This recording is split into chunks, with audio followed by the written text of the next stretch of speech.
cette présentation est dans le cadre du master d'ISA de Carleton University au Canada, qui sont en ce moment ici à Paris avec nous. Donc Panos, vous les connaissez probablement tous, vu qu'il a été professeur ici dans cette école. C'est une personnalité singulière. Il a une formation qui est double d'architecte et ingénieur dans plusieurs pays. Il a étudié notamment en Grèce, en Allemagne, aux États-Unis et en France également. Il a enseigné plusieurs années, donc, notamment dans cette école et à Columbia University ici à Paris, dans le cadre du programme New York, Paris, The Shape of Two Cities. Et après également, il intervient dans de nombreuses conférences dans le monde. Il est là, ici ce soir, pour nous parler de son travail sur les Grands Paris. Comme vous le saurez, Panos il est maintenant directeur du Bureau de la recherche architecturale et paysagère au ministère de la Culture. Dans cette capacité, il a participé à la rédaction donc, du projet du Grand Paris et au comité scientifique, donc dans les toutes premières phases. Il continue ce travail de recherche sur d'autres projets, maintenant sur l'énergie et sur un projet qui s'appelle 24 heures chrono, sur plein d'autres. Ce qui est intéressant pour ceux qui sont étrangers, pas français, c'est que le Grand Paris donc, a été initié par le ministère de la Culture et non pas par le ministère de l'Équipement qui normalement s'occupe de l'aménagement du territoire. Mais non, peut-être Panos a aussi la distance critique pour nous parler de toutes ces histoires dans les détails. Finalement, la conférence est en anglais, parce que nos étudiants sont anglophones. Donc, est-ce que vous pouvez suivre en anglais ou vous avez besoin de traduction de temps en temps? Non? Bon, c'est parfait alors. Bon, merci d'être ici et à Panos. Now, the invisible hand is actually a term of one of the most important, if not the most important, fathers of the economic theory, Adam Smith, who wrote in 1776, which is the Independence Day, Independence year in the States, as you may know. One of the books that was destined to be the basis of a way to look at economy, an inquiry into the nature and causes of the wealth of nations. And in this long text that you probably may read, somewhere in the middle, he says that there's an invisible hand leading people's actions here to promote an end which was no part of his initial intention. That is, people act economically in a certain environment by assuming roles and positions as if they were led by an invisible hand, an invisible hand. And that often this invisible hand and these actions that are supposed to be differentiated, individual, even contradicting each other, finally come up with a certain result which helps a nation to become wealthier. That is, they are at the end not contradictory.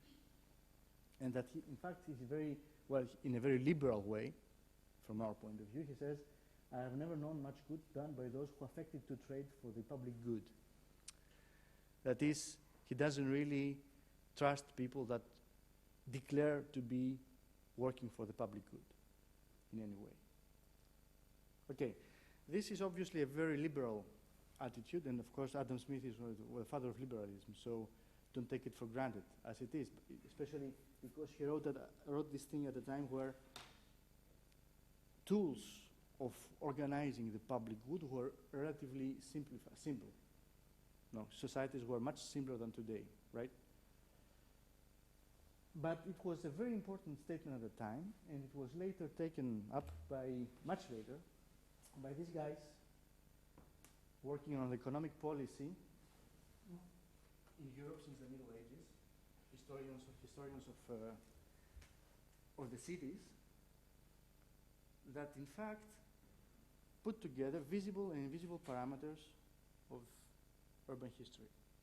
Visible being mainly institutions, because they are visible, because there are minutes written, archives, there are things that remain in history, and the invisible being individual actions and positions and relations that are not necessarily recorded. This is a relation between the invisible and the invisible. And in fact, what they want to see is this dual constitution of historical processes. That is, in fact, we have always, in the way cities evolve, a part of visible, institutionalized, clear-cut actions, positions, processes, and on the other hand, we have things that happen beside, behind, under, over, le dessous de la ville, right? And this is exactly how things go. This is a very interesting book that was published the year that I was studying at the University of Pennsylvania. So that is 20 years ago. And actually, it influenced me very much in the way I was seeing the cities at that time. I really suggest you find it in your library back home. In France, it's practically not to be found, but try, especially through books. You find a used one. But it was important because from the very beginning of when I was studying at Penn, I realized that there was this dual process that one should be able to manipulate if one wants the city's fate to go forward. But you cannot really separate the two. Well, it might seem simple to your minds, and then you say, of course, yes, you're right. Being dialectical today means this, being both. But how do you put it in action? How do you put, if you are convinced about that, how do you, starting from this point, decide to do something in favor of an urban project?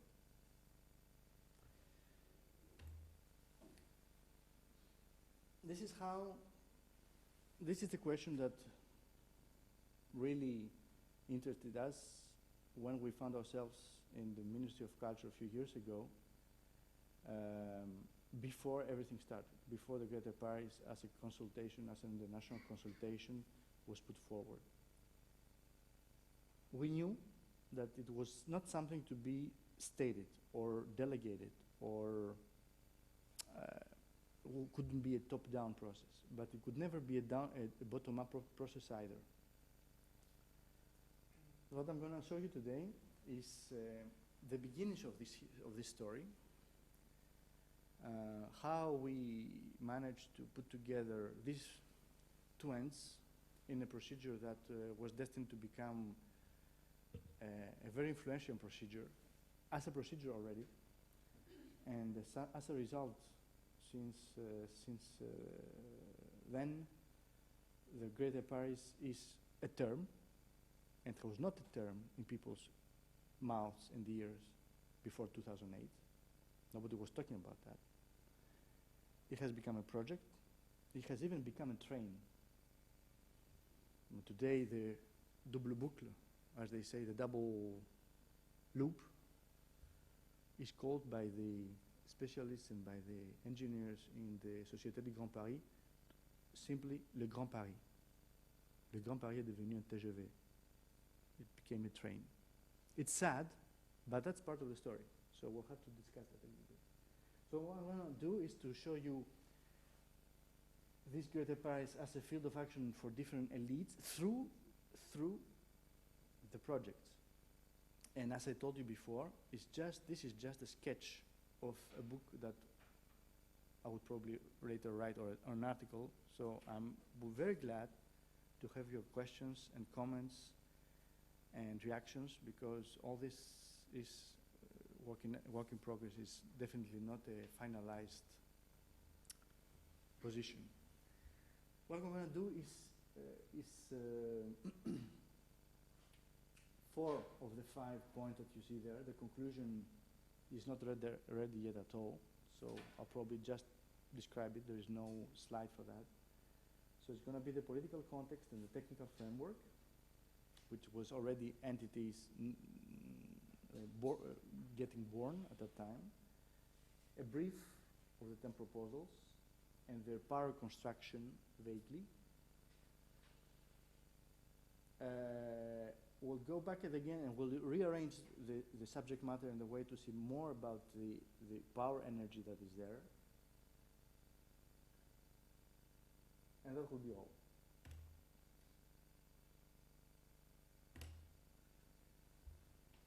Okay, let's remember when everything started. It's June 16th, 2007, with the conference of the, at that time, President of the French Republic, who was inaugurating one of the ales that had fallen apart, that was destroyed by sort of how would you say? Does it move? This thing? Yeah, you see here. It had collapsed in the Roissy airport, and after its reconstruction, the president came and in front of a very funny Airbus 380 that you see there, sort of a whale looking at him. He declared that if there's a place where we can find what is sustainable development, it's really Ile-de-France, and we have to refine the spirit of the Baron Haussmann, that at the time of 1860 Paris, and Pierre-Charles L'Enfant in Washington of the 1800s. That is, in fact, it's a president who goes back in real moment. This is actually really his discourse, his speech. A president, of course, these speeches usually, you know, I guess you know, are written by others, by the people in the presidential cabinets, and in fact, in the presidential offices. In fact, there was someone behind him that knew about urbanism and architecture, and wrote that down. And this guy just read it. Of course, he believed it, but you know, he was not supposed to know all these details in architectural history. So, in fact, having someone going back and rearranging his political position as with respect to what happened in 1860 Paris and 1800s Washington, D.C., is already an interesting position of the visible hand, right? That you have someone really top-down deciding that there is a fate for Paris to follow. On the other hand, you have the plan of the Schéma Directeur de Région Île-de-France, which is the master plan of the Paris region that was at that time discussed in the public sphere. A plan that was produced by the elected regional council. So it's not a central state, it's a region that had, you understand, there's two different elected entities, one of which is national, the other being regional.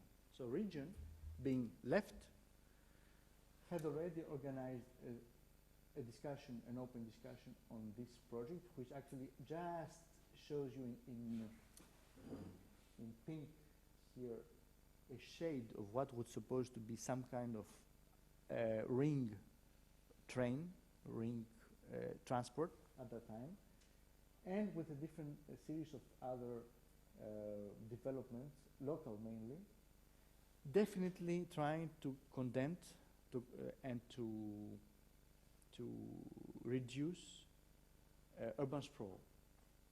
This was the basis of the regional scheme at that time. So you have, in fact, two political positions. Let's say that this one, of course, it's visible, but it has lots of invisible parameters. It's the local people voting for that, right?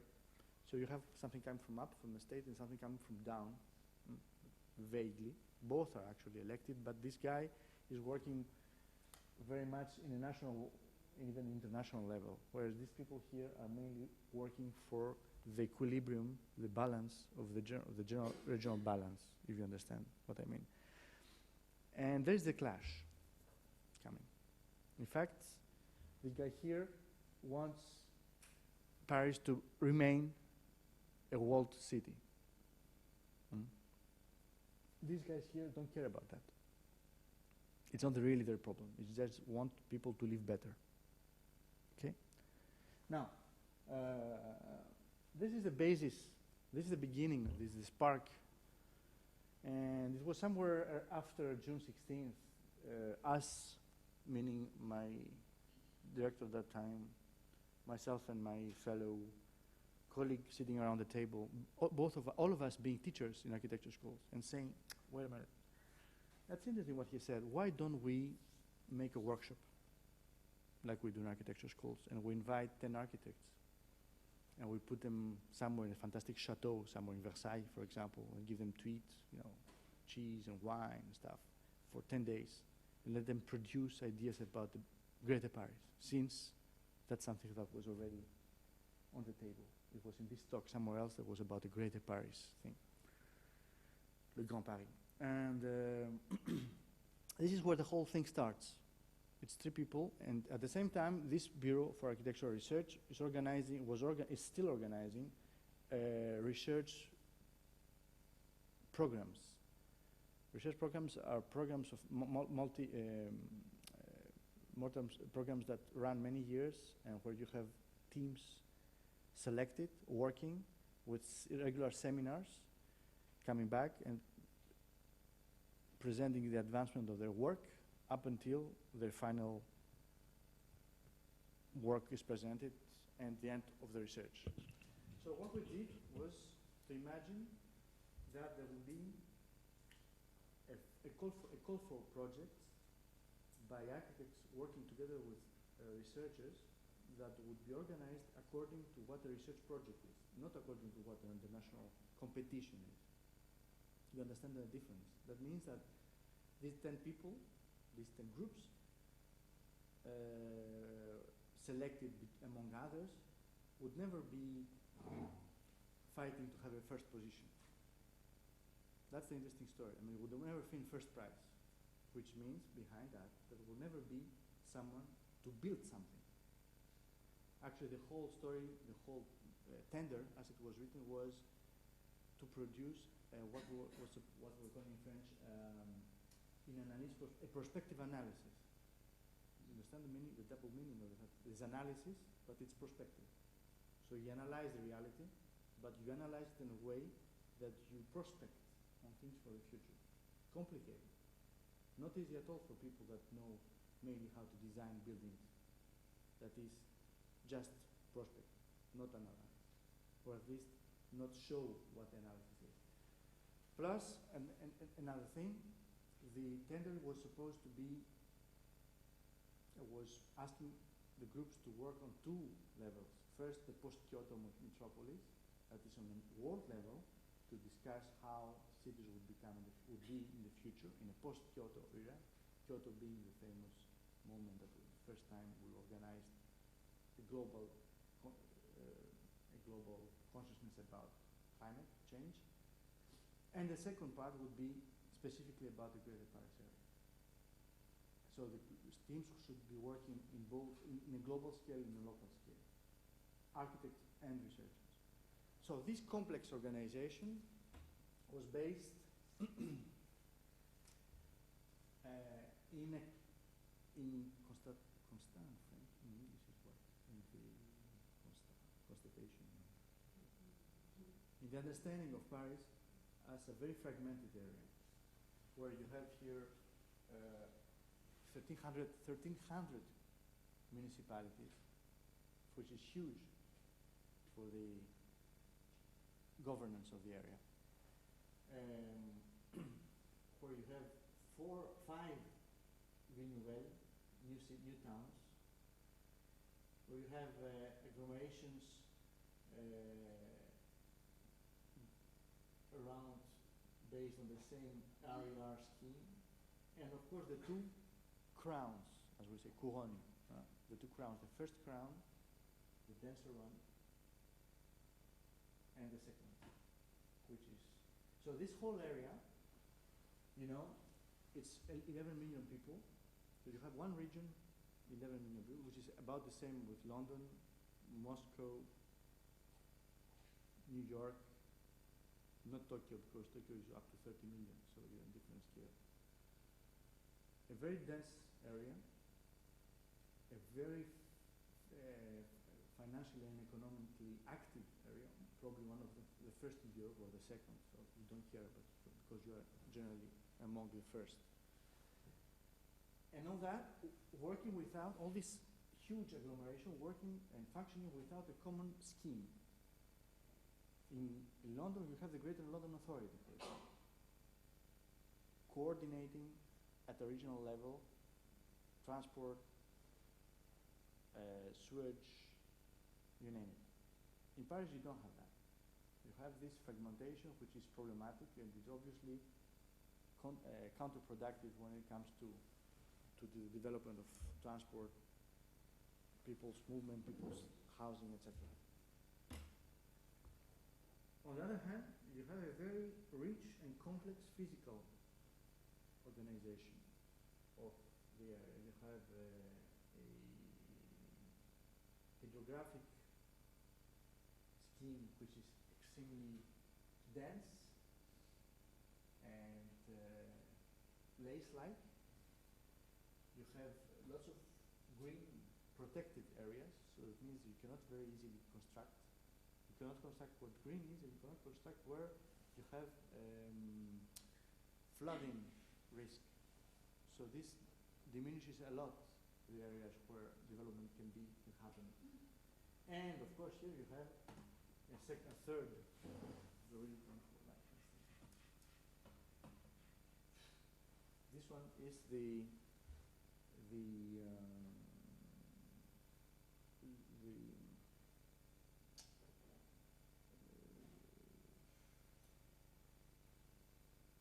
areas where the airport, the sound zones, the areas where, because of the sound of the airports, you cannot build either. So the complex limits, physical limits, and also technical limits of this whole region make any project for its future development a riddle.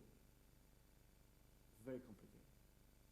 Plus the fact you have 1,300 mayors. The mayors themselves with their families make a town. It's huge. So you just cannot put all these people around the table. Therefore, there had to be found a way to overcome this complex governance situation, which of course somehow is overcome in the regional scheme.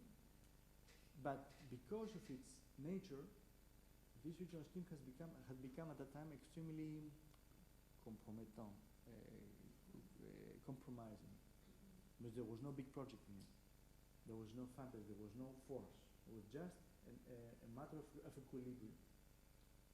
So for the urbanists, especially for urbanists that find city planning and urbanism, in fact, a way to housekeeping, who compare or who mix or who mistake urbanism with housekeeping, this kind of plan is fine. It's just about keeping balances. For architects and planners who believe that architecture is a matter of development or of forceful actions in a space environment, this kind of thing is not enough. It could be a basis, but it's not enough. It's necessary, but it's not sufficient. Therefore, the idea was to go a bit further and go to look into history, moments that had organized in the city realms, the urban realms, conditions of leaps of change.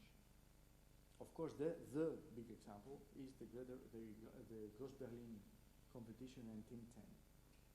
This is the beginning of everything as far as greater scale development is concerned. Before this competition, never anybody had ever thought in this scale as the city. And in fact, at that time, it's funny if you go back to archives to see how it worked. It was mainly it was the architect's order, the architect's chamber of Berlin that organized that. It was not even an official state command. And of course, after 1910, we had the war, and it took it up until not until 1920 when you had the first Verein in Germany, which means it's the term for union, like intercommunal union that would put the basis, the premises for a metropolitan, high-scale metropolitan plan of the future Berlin. Then you have the Greater London, of course. Funny enough, Abercrombie had studied partly in Germany, and there was a very strong relation between Germany and England before the war and during the war. So this plan was conceived and designed during the war, under the bombs. And it was mainly the beginning of the new town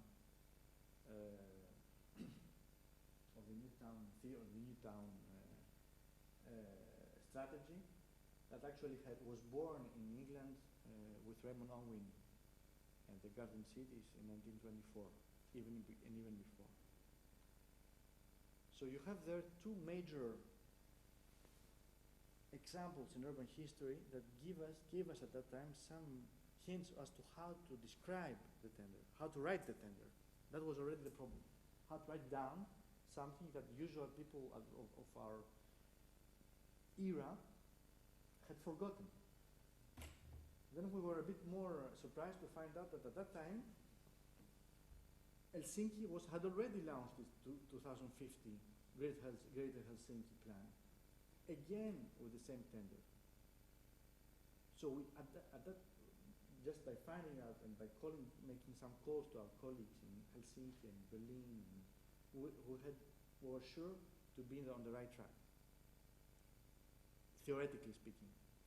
Actually, launching a consultation in the Greater Paris was not outside its time. It's already something. It's doing state-of-the-art research to see where you are. Okay, it's still online, this competition. You may go and find it. It's very interesting, very well done. Now, let's go back to the idea was to launch this tender that we did. So we did. We publicized it enough so that foreign teams may hear about that and participate. We had about 43 proposals, of which we selected 10. And I'm going to show you now, if you have already, I hope you're still in good shape, you're not too tired. We'll go forward. We'll go very fast, one slide per team, just to show the essentials of what this project were about. I'm not going to tell you how complex it was to select these projects, politically speaking, because of course we are a ministry and all that, but everywhere there's ever an invisible hand, and behind the selected projects there's lots of relations of people, lots of things to take into account before you say it's him and not him. So just because they're good, okay? So these 10 proposals by themselves, just by presenting them, it's a political posture in a particular time in the history of Paris. And these, our friends, the journalists, scientists, urbanists, they didn't even understood that. Jean-Marc Hoffner just published a book on Greater Paris. They didn't even understood what it means, because there's no sensibility in architecture and urban history in itself as a cultural project to put together in the Abbey Warburg kind of attitude on the table these 10 projects and see if all this together make a gestalt of something, right?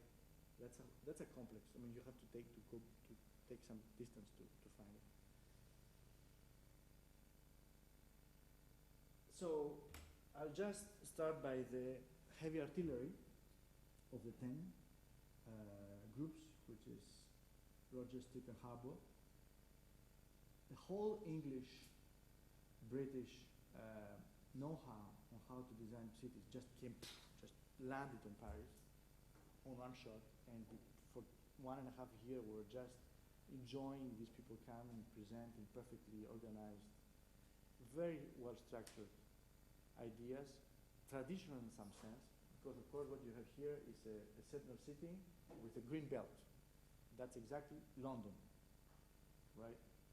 So with a few green corridors coming into the city, so that is planting the railway zones in a way that we make new green areas coming into the city, and we push outside the peripherique, the train stations.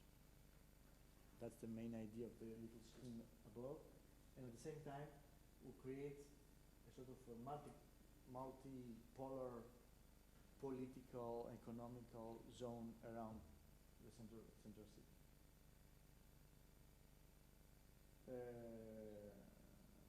This very traditional, so to say, Anglo-Saxon proposal was somehow similar, but not exactly, with the one proposed by Castro, who actually divided Paris in 7 zones, into which he found some areas that would become the high places of this new urban scheme. The interesting thing about the difference between the first and the second project is that Castro didn't really work at all on the central city, whereas Rogers really gave a lot of importance to Paris itself. Now let's say, I just forgot to tell you that behind all that there's a steering committee, right? And there is a scientific committee. You have to organize these things. It's what we call institutional engineering. So you have a steering committee that is the client, being the ministries, Ministry of Culture, Ministry of Public Works, Ministry of the Interior, the city, the region, the association of the mayors. So you have at least 6 different political entities steering, that is commanding the project. And then you have a 24-member scientific council that just gives councils, with architects, sociologists, urbanists, philosophers, politicians, you name it, the whole thing. So it was very important in this steering committee in particular to see the equilibria, the very fine equilibria between the city, the region, and the state, being the 3 major actors. And since you're going to be doing architecture for the rest of your life, at least I hope you will, you should be very, very, very attentive to these 3 entities, especially doing public works, public projects, and actually trying to know how you can steer them yourself. Usually they think they steer you, but you can steer them in you. And that's what happened with these guys here. The 10 of them were very strong. And finally the whole thing went to situations that were absolutely unforeseen. So Castro, who is a guy who was very important, if you Google him, you'll see how important he's been in the French history, was the one that invented Banlieue 89, which was a movement in '89 about the periphery of Paris. And he really, actually, he's a little bit, what he said was not totally outside our initial ideas. In fact, imagine that the periphery of Paris, especially its poorest areas, would become new high places. New high, for example, he was comparing Courneuve up there with the Central Park. The whole problem with that is that you imagine the city's development as an endless